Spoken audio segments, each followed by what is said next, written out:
I'm Stacey. Welcome to the kitchen of my old Kentucky home. Today on Bourbon and Biscuits, we're going to be making two sweet holiday traditions, a Kentucky jam cake and hot buttered bourbon. Let's get started. Here's what we'll need for our Kentucky jam cake. 3 cups of flour, 1 cup of butter, 1 cup of blackberry preserves, 1 cup of brown sugar, 1 cup of table sugar, 4 eggs, 1 cup of black walnuts, a half a cup of sour cream, a 1/4 cup of Kentucky bourbon, 1 teaspoon of baking soda, 1 teaspoon of cinnamon, a half a teaspoon of nutmeg, and a half a teaspoon of cloves. We are going to make this Kentucky jam cake from scratch. I like to use a stand-up mixer, but you can also use a handheld mixer. The first thing we're going to do is cream together our butter that I've had softened on the counter for over an hour and our 2 sugars.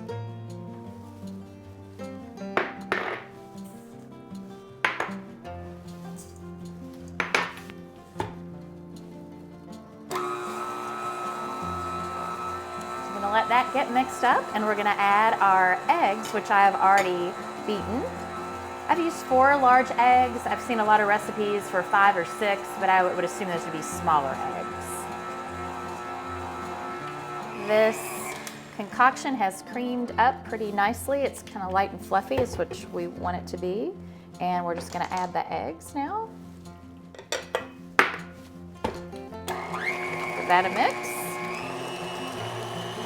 While that's going, I'm going to grab my flour, which I have already sifted. And again, you can use a sifter or the colander like we do. I'm just going to start adding the rest of these ingredients.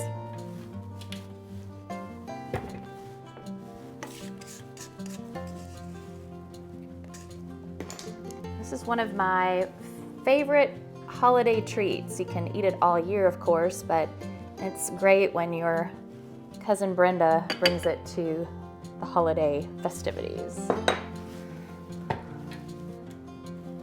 Okay, while this is mixing, you can go on and add some of your spices. I have a half a teaspoon of cloves. A lot of different recipes and old Kentucky cookbooks call for a whole teaspoon. That's not quite to my taste profile that I like, so I have that. Did the same with the nutmeg, but if you are a big fan of those baking spices, by all means, up the quantity on that. And of course, everybody loves cinnamon, right? So I kept the whole teaspoon of cinnamon.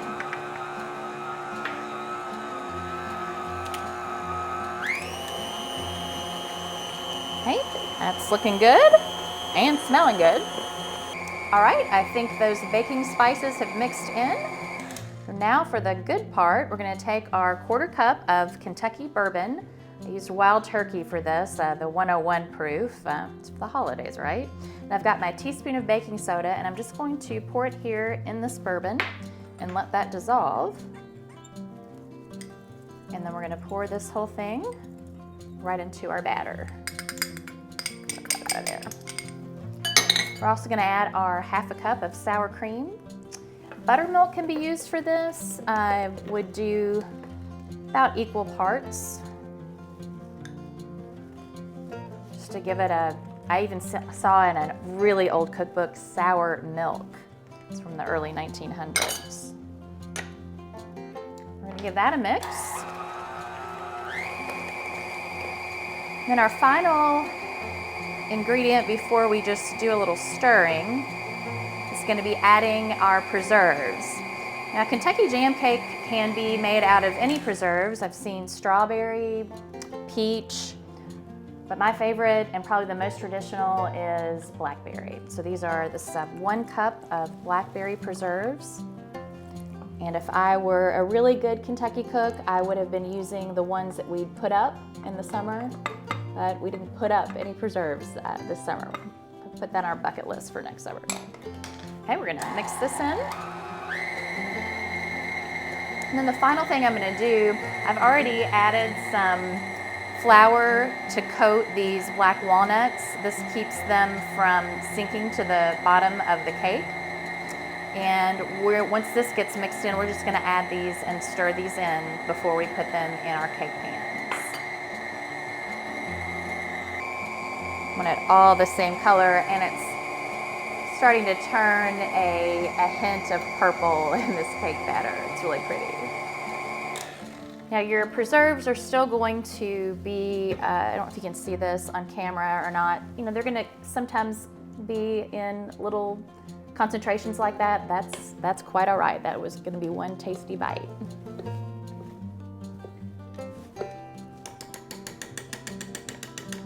Okay, and then this last step is going to be adding these nuts. Now this is totally optional. If you have family members or friends with nut allergies, you don't have to add the nuts. You can also substitute for pecans if you want that. This is very traditional Kentucky black walnut. You know, the reason I think that the traditional ingredients in this recipe are the blackberry preserves and the black walnuts is simply because they were so abundant in Kentucky, and you know, good Kentuckians like to be resourceful, and so it was something they celebrated during the holidays.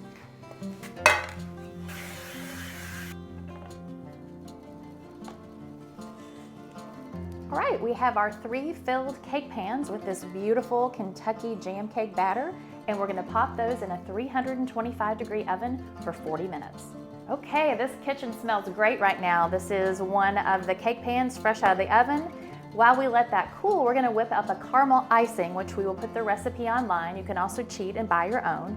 And I'm gonna get that cake set up while Jessica makes us some hot buttered bourbon. Today we're gonna make a really comforting winter cocktail. We're gonna do a hot buttered bourbon. And actually this is a great cocktail to make while you're baking because you've probably got most of the ingredients out already. We're gonna use just a tablespoon of butter, a teaspoon of brown sugar, plus a dash of cinnamon, nutmeg, and allspice. And then we're gonna do a dash of vanilla also. So all we're gonna do here is we're gonna muddle together the butter with our spices. And you can also do this in a larger batch. What we call this part of this is the batter in the cocktail. And you can make the batter ahead of time and you can store it in a log or just put it back in the refrigerator, and that'll last a little while. So then all you have to do is add your bourbon and your hot water. All right, make kind of a paste out of this.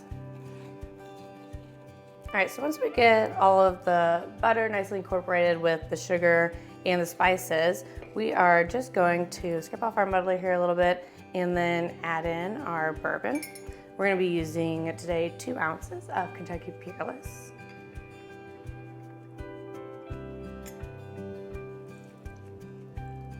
And then we're gonna top this off with hot water. You don't want your water to be at boiling point. You don't want it to be that hot, but you do want it to be pretty warm still. And then you wanna give this a really good stir to get everything melted and incorporated together. All right, so once you get everything really well blended in there together, you can really smell all those nice baking spices. And so here we have a hot buttered bourbon. So as soon as I walked in, I thought the kitchen smelled amazing and it smells like the holidays. Doesn't it? Yes. It really, I have to say, it took me back to my grandmother's kitchen. It really did. I've also got to say that I now know why she rolled it out for special occasions. Sure. The actual making of the cake is literally a piece of cake. Mm-hmm. It's the caramel icing. And of course you can buy store-bought and make it easier for yourself. And we'll have the recipe online. Whipping it up, no problem. It became a 2-man job at the end, but we got there. No kidding. I think we did a pretty good job, though. We did. I think it looks great. Yeah. It tastes amazing. It tastes just like my grandma's icing did on her caramel cakes. I'm so glad. You know, this is such a traditional Kentucky recipe. And again, it's one of those things. I thought it was more like maybe pimento cheese, just a southern like thing. A regional. Right. And when you grow up, you don't know these things, right? I thought everybody had jam cake, but apparently it is very much a Kentucky thing. Some parts of Tennessee also had recipes, but those antique cookbooks that I have, this was a riff on my grandmother Fanny Pryor's recipe, but I found it in almost every Kentucky cookbook that I have, going back to late 1800s. Yeah. And that's where you see like sour milk instead of the sour cream or even the buttermilk. I will say that you don't really see it on all that many menus around town or even in that many bakeries. You're right, you don't. There was a famous restaurant for years. In fact, I went to my prom there. It's been a long time. Hassenauer's, and that was their signature dessert. But it's kind of fallen off of just like stack cake. I really don't understand why. But there is one place you can always get it. Do you know that place in Smoketown? No. Shirley Mays. Oh, yeah. I think she is in her 80s now. Really? And still makes it from scratch, has it every day along I'm with that new to fried her chicken. for her fried chicken. Right. Yeah. So now if you can't get to Louisville and go to Shirley Mays, you can at least whip this Kentucky tradition up at home. And speaking of traditions, I usually have this with rum, right? Yeah, so most people you'd see it hot buttered rum, that's more well known, but even with that you're going to be using an aged rum. So it's going to have a lot of the same characteristics as bourbon since it's going to be a barrel aged spirit. And then when you've got the extra like baking spices and stuff in there, it pairs great with bourbon. It really did. And what a great thing to batch for the Yeah, holidays, you right? could just leave kind of like a log of the butter and the spice all together, slice that off and add your whiskey and your hot water and serve it to guests as soon as they come over. So it's great. It's awesome. Two great recipes to celebrate Kentucky holidays and entertaining. Yeah, cheers to that, and we'll see you next time on Bourbon And biscuits.